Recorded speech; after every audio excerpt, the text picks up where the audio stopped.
doctor Antonio Ramírez Amaya, neurólogo neurocirujano de El Salvador. Vamos a tratar el tema de los tumores intracraneales y espero que los conocimientos que voy a vertir en este tema, los cuales son el fruto de la experiencia a través de 30 años de servicio de neurocirujano en todos nuestros hospitales públicos de la capital, así como en los hospitales privados. Espero que aporten una enseñanza para el conocimiento de los médicos jóvenes y también para los que se quieran dedicar a esta especialidad.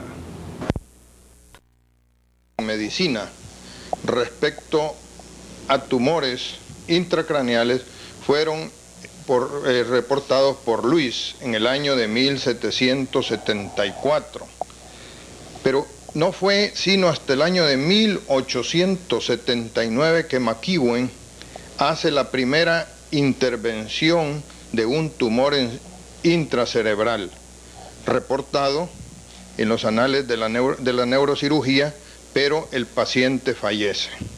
Posteriormente hay nuevos reportes, pero no es sino hasta el año del presente siglo que Cushing presenta sus 2000 casos en los cuales cambia el pronóstico del tratamiento de los tumores intracraneales. Tan es así que Cushing logra bajar el índice de mortalidad hasta un 15% en sus 2000 casos reportados. En los reportes de la medicina salvadoreña, en una publicación, libro, del doctor Infante y del doctor Mauricio Ponce, no encuentro ningún reporte de tumor cerebral operado, sino hasta el año de 1956, en que opero el primer caso de tumor cerebral y lo reporto en los anales del Colegio Médico. Aquí en El Salvador, en nuestro ambiente, he intervenido alrededor de 405 casos de tumores intracraneales. Siempre ha sido una interrogante en la etiología de los tumores cerebrales.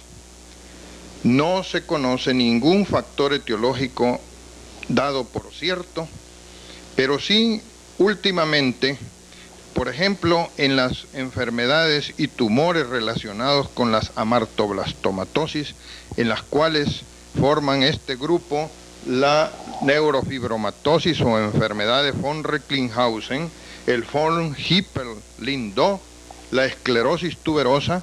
En estos casos parece que haber un factor genético importantísimo, puesto que lo vemos como los padres heredan hacia los hijos este tipo de tumor. En el Hospital Blum presenté alrededor de 4 casos en los cuales el padre tenía la misma neurofibromatosis que los hijos. Estos grupos presentan ependimomas y a veces meduloblastomas intracraneales en los cuales el aspecto genético se cree que forma un factor importantísimo en cuanto a la etiología de los tumores intracraneales. Existe siempre en el gremio médico, y más que en el gremio médico, en el público, si acaso los traumatismos del cráneo tienen algo que ver en cuanto a los tumores cerebrales. Solamente existe un caso reportado por el doctor Zulk en 6.000 casos de tumores intracraneales revisados por él, en los cuales deja duda un solo caso de si existió como factor etiológico el traumatismo del cráneo. Por el contrario, se ha hablado del virus, tampoco se ha logrado demostrar. Actualmente, con la genética en boga, evolucionando enormemente, se están buscando en ella el factor etiológico de los tumores intracraneales. Por de pronto, seguimos sin una etiología verdadera.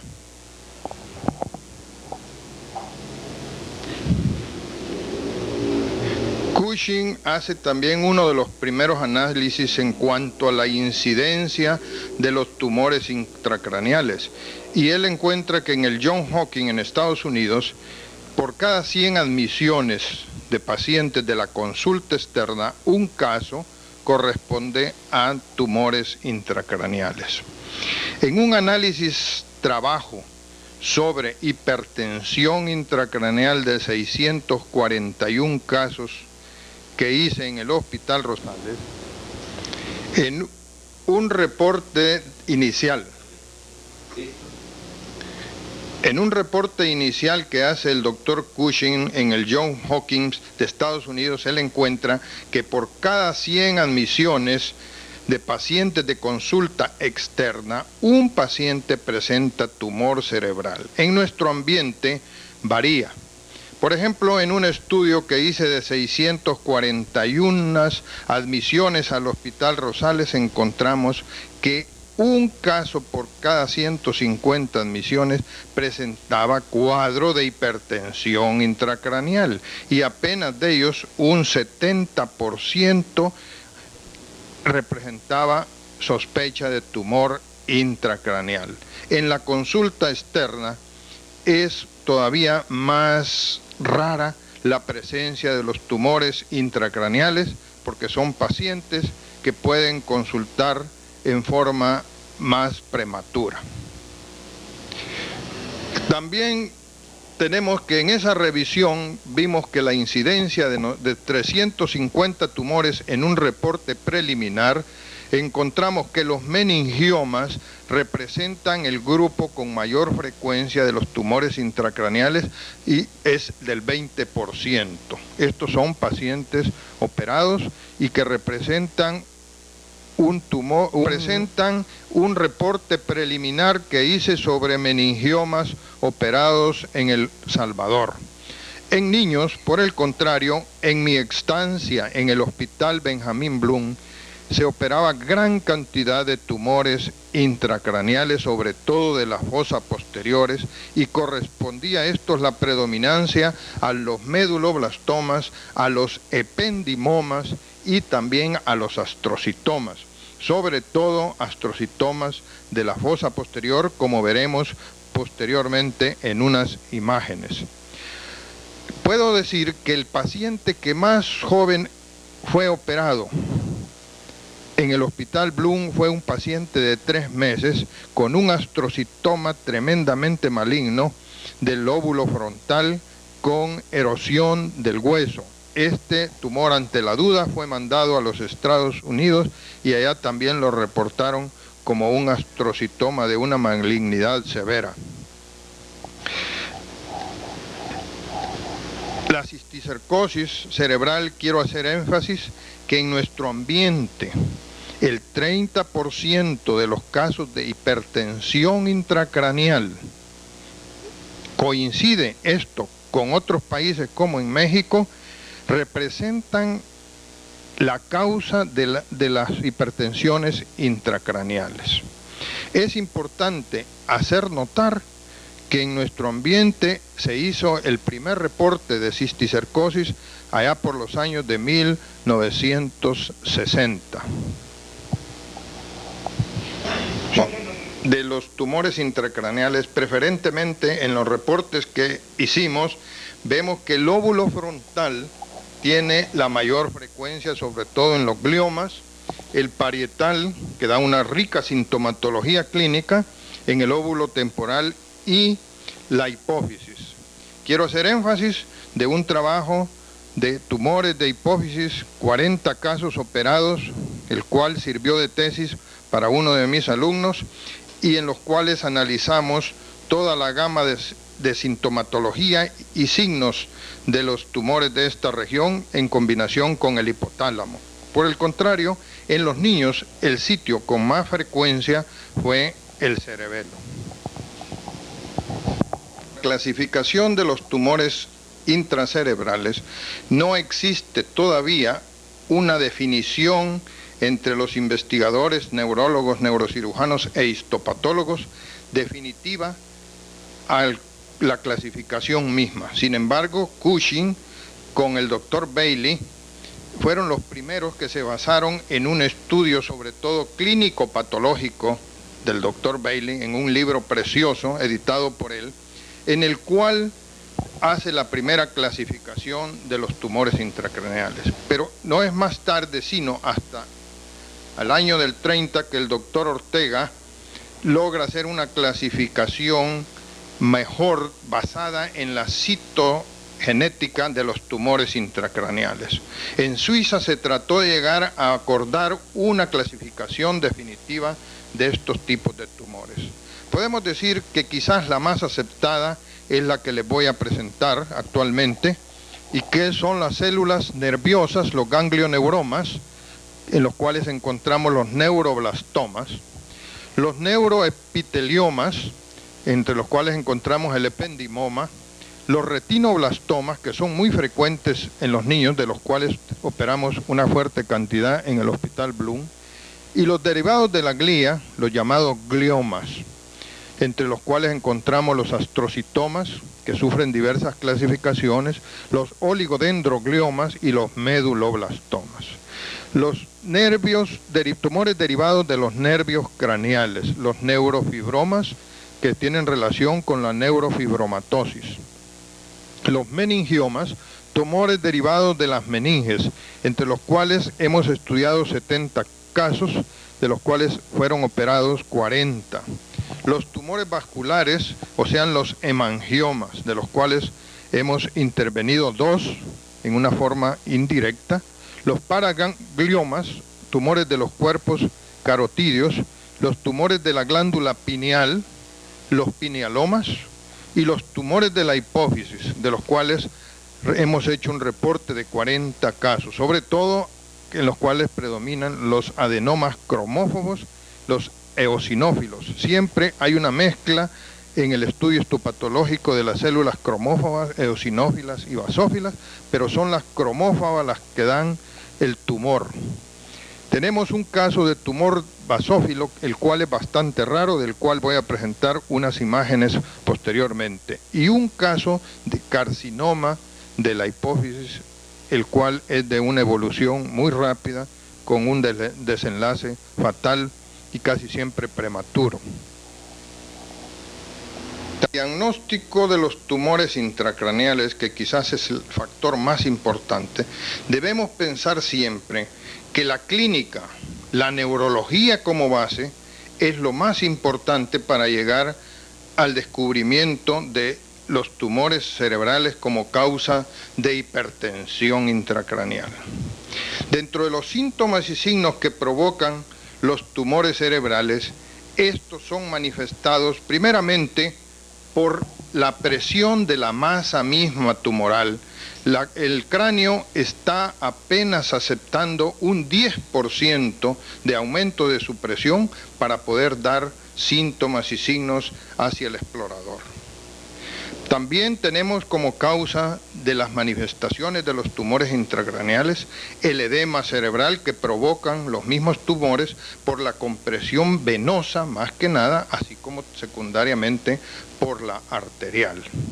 Pero también la detención en la circulación del líquido cefalorraquídeo de los ventrículos provoca los tumores cerebrales, síntomas y signos importantísimos. Por ejemplo, un tumor puede llegar a adquirir un gran volumen en el óvulo frontal, y por el contrario, un tumor pequeñito puede dar manifestaciones más tempranas que el del óvulo frontal. A veces tumores de 1 o 2 centímetros dan un síndrome enorme de cráneo hipertensión. También se habla que la hiperproteinemia es factor importante en la producción de hipertensión intracraneal. Continuando hablando sobre el diagnóstico, hay síntomas y signos generales.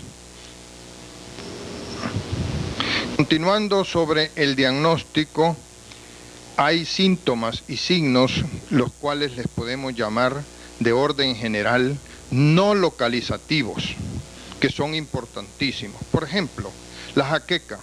La jaqueca generalmente es el síntoma que se presenta en forma inicial en un 20%.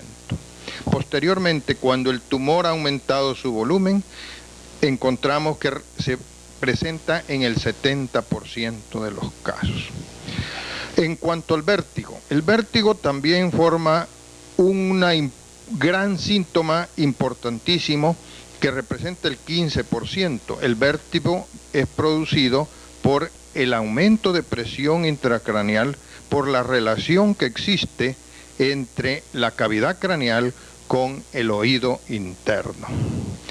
El vómito. El vómito se representa en un 10% como síntoma inicial y también en un 70% como síntoma general. Si bien es cierto que vemos aquel vómito que se cita en los libros de vómito en proyectil, este es casi exclusivo, patognomónico quizás, de los niños, pero no necesita ser en proyectil para corresponder a un tumor intracraneal. Existen otros síntomas generales como es las convulsiones. Las convulsiones pueden dar lugar a cierta equivocación. En el 20% de los casos de los tumores intracraneales vamos a tener convulsiones, las cuales pueden ser de tipo general, sobre todo en los casos de los tumores de tronco cerebral.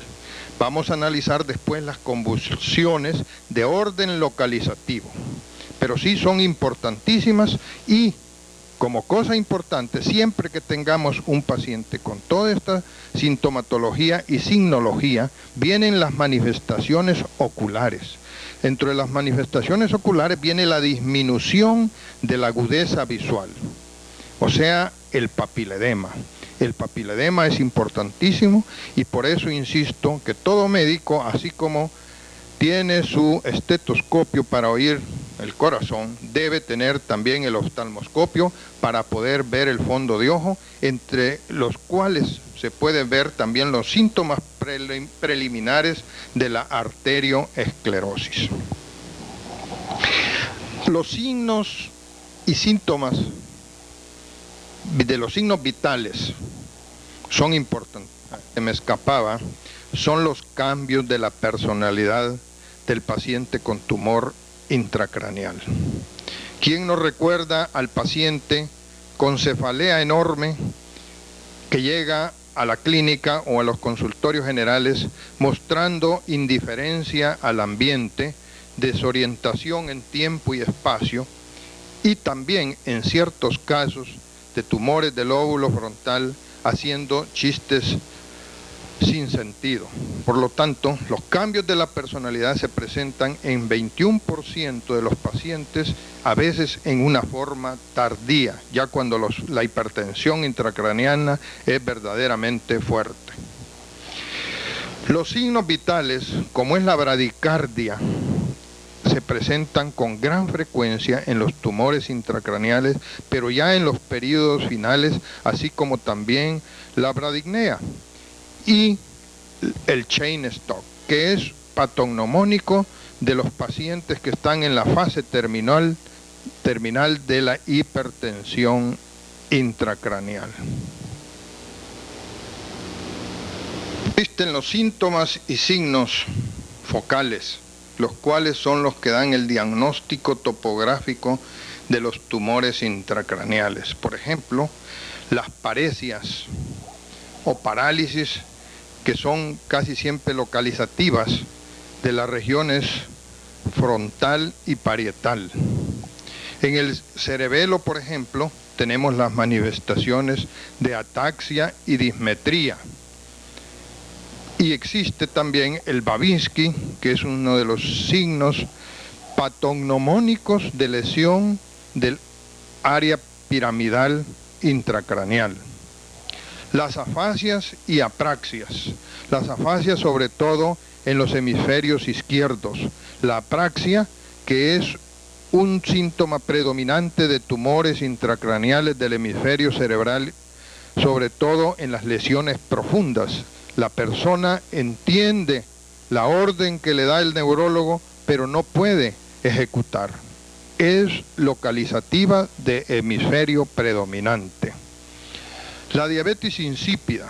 La diabetes insípida forma parte de una gama de síntomas y signos de las lesiones hipotalámicas y de la hipófisis, tumores de la hipófisis y tumores del hipotálamo. Las parecias de los nervios craneales. Las parecias de los nervios craneales, sobre todo del tercero y del sexto par, son importantes de valor localizativo, aun cuando el sexto par se le puede considerar un signo de localización dudosa, porque todo aumento de presión intracraneal provoca debilidad en el sexto par craneal, es decir, la desviación de los ojos hacia afuera. Existe también el signo de Parinot. El signo de Parinot es predominante, signo de Parinot, que es casi patognomónico de los tumores de la glándula pineal, así como también de las lesiones posteriores. Este fue señalado desde el principio del siglo con un gran valor localizativo. La hernia del cerebelo. La hernia del cerebelo, que puede dar lugar a convulsiones de tipo contracturales. Es importante saberlo, que nos está gritando el paciente que tiene una lesión a nivel de la fosa posterior. ¿Cómo llegar entonces al diagnóstico de los tumores intracraneales? Desde luego, primero la clínica, el examen neurológico detenido y acucioso de los pacientes que nos traen cualquiera de uno de los síntomas y signos que hemos analizado anteriormente. No olvidar el fondo de ojo, que es importantísimo. No olvidar el examen general, en el cual se incluye la hipertensión intracraneal, que es causa predominante de cefaleas intracraneales. Después que sospechamos una lesión intracraneal, hay cosas simples como son la radiografía simple de cráneo y de tórax. La radiografía simple de cráneo nos puede orientar hacia tumores de la silla turca, a diastasis, sobre todo en los niños, diastasis de las suturas, a lesiones destructivas de la bóveda craneal, a lesiones metastásicas. El tórax es importantísimo, puesto que lesiones tumorales primitivas de los bronquios pueden dar manifestaciones intracraneales. En los carcinomas